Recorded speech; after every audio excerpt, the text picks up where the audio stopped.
Welcome to national rankers. मैं हूं आभा गुप्ता सेरीवाल और हम पढ़ रहे हैं क्लास 12th का अकाउंट, जिसमें चैप्टर 6 चल रहा है हमारा सैदारी फर्म का समापन या विघटन।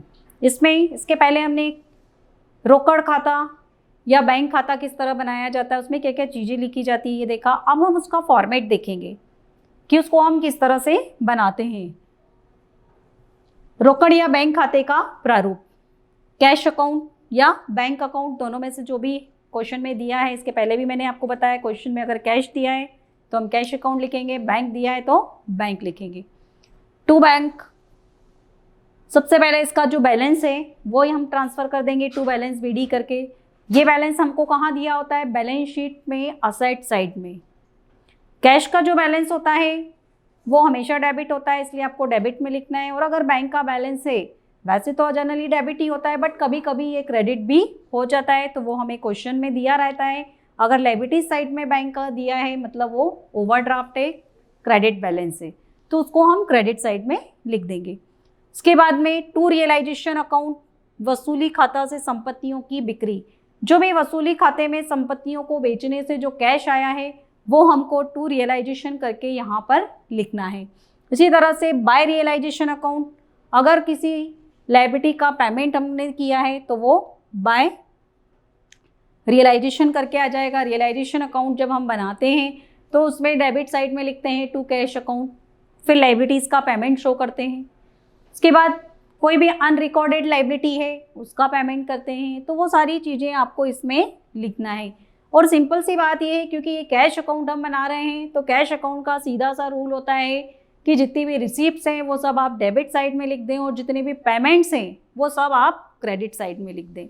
तो वही हम करेंगे इसमें भी कि रियलाइजेशन में संपत्तियों को बेचने से जो कैश आया वो डेबिट में लिख देंगे, और इनको दायित्वों को जो भुगतान किया मतलब कैश गया मतलब आपको क्रेडिट साइड में लिखना है।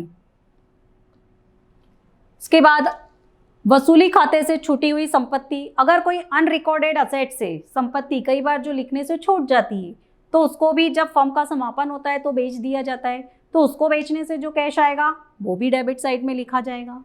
इसके बाद to partners loan account, refund of loan borrowed by partner, अगर पार्टनर से जो भी ऋण लिया है और उसको लौटाया गया है तो वो यहाँ पर लिख देंगे। फिर bye partners loan account, partner का लोन का जो पेमेंट किया गया है वो यहाँ पर आ जाएगा। इसके बाद partners capital account, amount brought in by partners, कभी कभी पार्टनर्स के अकाउंट में अमाउंट कम जमा होती है तो वो उस कमी को पूरा करने के लिए कैश लेकर आते हैं।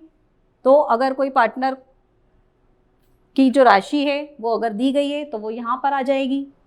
इसके बाद to partners capital account final payment made, मतलब पार्टनर्स को अंतिम भुगतान। तो ये इस तरीके से आपको कैश अकाउंट बनाना है और लास्ट में इसकी दोनों साइड की टोटल आपकी इक्वल आनी चाहिए। और जो भी चारों खाते हमने बनाए हैं, चारों तीनों 3 4 जो भी क्वेश्चन में दिए गए हैं, जहाँ जहाँ टू कैश लिखा है वहाँ उसकी एंट्री इसमें होगी, इसके अलावा और किसी चीज़ की एंट्री इसमें नहीं होगी।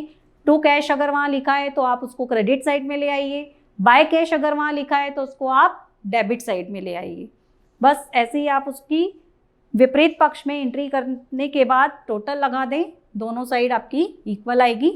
अब हम पढ़ेंगे ख्याति के संबंध में कि अगर सैदारी के समापन पर ख्याति दी गई है तो उस ख्याति का हमें क्या करना है, किस तरह से उसको समायोजित करना है, किस तरह से उसको हल करना है।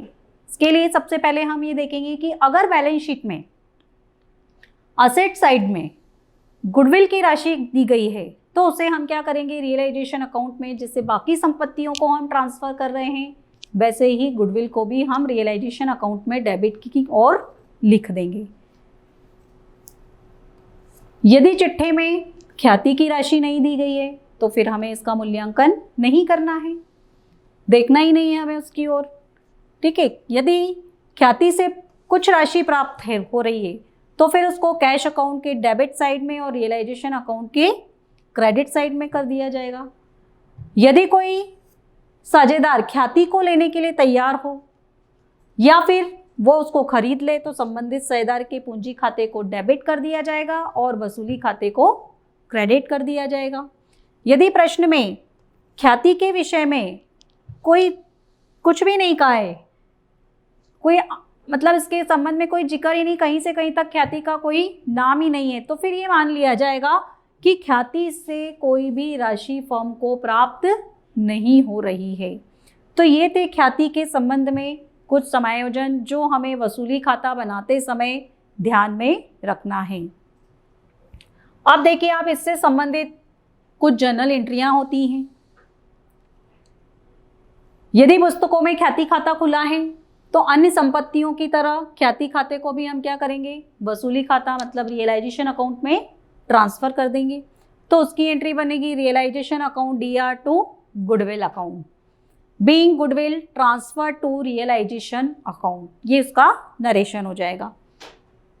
यदि पहले से ही चिट्ठे में ख्याति न दिखाई गई हो तो ये एंट्री आपको नहीं बनाना है। ये एंट्री आपको कब बनाना है, जब चिट्ठे में ख्याति की राशि दिखाई गई हो।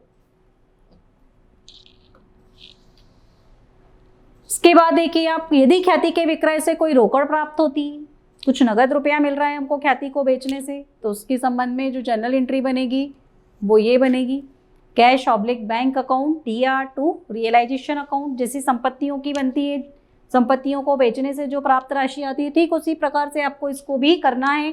सिर्फ नरेशन में हम शो कर सकते हैं इसको कि being cash realised from sale of goodwill, इस तरीके से। बाकी एंट्री वही होगी जो संपत्तियों से वसूली में होती है। नंबर 3 पर, यदि कोई साझेदार ख्याति को खरीद ले तो फिर क्या एंट्री करेंगे हम, partners capital account DR to realisation account. ये एंट्री जब भी कोई साझेदार संपत्ति को टेक ओवर करता है उस संबंध में जब जर्नल एंट्री होती है, वही एंट्री आपको इसमें भी करना है, partners capital account DR to realisation account. Narration हो जाएगा, being goodwill taken over by the partner, जिस भी पार्टनर ने उसको लिया है उसका नाम उसमें आ जाएगा। तो ये था फर्म के समापन पर ख्याति से संबंधित प्रश्न, क्वेश्चन, समायोजन जो हमारे मन में थे कि क्या जब पुस्तकों में ख्याति नहीं दी है तो क्या करना है। क्योंकि जब से साझेदारी हमने पढ़ी, साझेदारी का पुनर्गठन, तब से हम ख्याति पढ़ते चले आ रहे हैं। पुनर्गठन में हमने ख्याति का मूल्यांकन सीखा था, फिर नए साझेदार के प्रवेश में भी हमें नया साझेदार आया तो ख्याति की राशि लेकर आया। तो फर्म की पुस्तकों में ख्याति तो होती है, बहुत कम फर्म ऐसी होती हैं जिनकी पुस्तकों में ख्याति का लेखा नहीं होता है। तो हमें जब ख्याति सब दी गई है तो फिर जब फर्म का समापन होगा तो अगर ख्याति दी गई है तो इसका क्या करना है, ये हमारे मन में जो प्रश्न था वो हमारा सॉल्व हुआ कि अगर ख्याति की राशि दी गई है तो वो जिस तरह से बाकी संपत्तियों को वसूली खाते में ट्रांसफ़र किया गया उसी तरीके से हमें ख्याति की राशि को भी वसूली खाते में ट्रांसफ़र कर देना है। जिससे बाकी संपत्तियों को हम ट्रीट करते हैं, गुडविल को भी हमें वैसे ही ट्रीट करना है। Thank you.